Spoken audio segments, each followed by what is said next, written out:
Hi நண்பா. இன்றைக்கான welding tips பார்த்துக்கிட்டிங்கன்னா வெல்டிங் பிகினர்ஸ்க்கான ஒரு டிப்ஸ் தான் இன்றைக்கி சொல்ல போகிறேன். இப்போ பார்த்திங்கன்னா இப்போ இந்த டாரஸ் லாரியில் வந்து நம்ம வெல்டு பண்ண போகிறோம். அதாவது உங்களுக்கான சேஃப்டினஸ் எப்படின்னா, நீங்கள் வெல்டு பண்ணுறதுக்கு முன்னாடி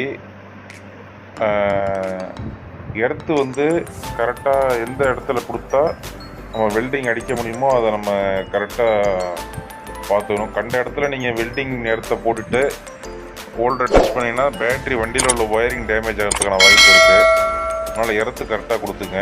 இதேமாரி பெண்ட் எடுக்கக்குள்ளே பார்த்திங்கன்னா நம்ம ஒரு சில ஐடியா, அதாவது பெண்டு எந்தமாரி ஆகிருக்கோ உங்களுக்கே தெரியும் எந்தமாரி எடுத்தால். இப்போ நம்ம பார்த்திங்கன்னா இந்த போஸ்ட்டே வந்து பின்னாடி வந்துட்டு, அதாவது கிட்டாச்சி பிடிச்சி எடுத்ததில் பின்னாடி வந்துட்டு, அதை நம்ம கொஞ்சம் சப்போர்ட் கொடுத்து அந்த சேனலை அதே இடத்துல வந்து கொஞ்சம் ஃபிக்ஸ் பண்ணுறோம். ஃபிக்ஸ் பண்ணிவிட்டு ஒரு சில தரமாற்றங்கள் வரும், அதை பற்றி நம்ம கேர் பண்ணிக்க வேணாம். நம்ம வந்து இந்த போஸ்ட்டை வந்து அந்த இடத்துல, அதாவது பெண்டை நிமித்து லைட்டாக அந்த போஸ்ட்டை இருந்த இடத்துலையே செட் பண்ணிக்க வேண்டியது தான். செட் பண்ணி முடிச்சுட்டு அதை வந்து வெல்டிங் பண்ணுறதுக்கு முன்னாடி 4 பக்கமும் டேக்காக போட்டுனா அந்த போஸ்ட் நோடுறதுக்கான வாய்ப்பு கிடையாது. ஃபஸ்ட் நம்ம 4 சைடும் டேக் பண்ணிட்டா தான் நம்ம போஸ்ட் நோறாமல் இருக்கும். சரி, நம்ம அடுத்த வீடியோவில் வெல்டிங் டிப்ஸ் சந்திப்போம்.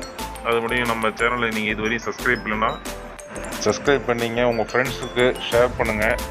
மறக்காமல் இந்த வீடியோ பிடிச்சிருந்துச்சின்னா லைக் பண்ணுங்கள். ஓகே, நம்ம அடுத்த வீடியோவில் சந்திப்போம்.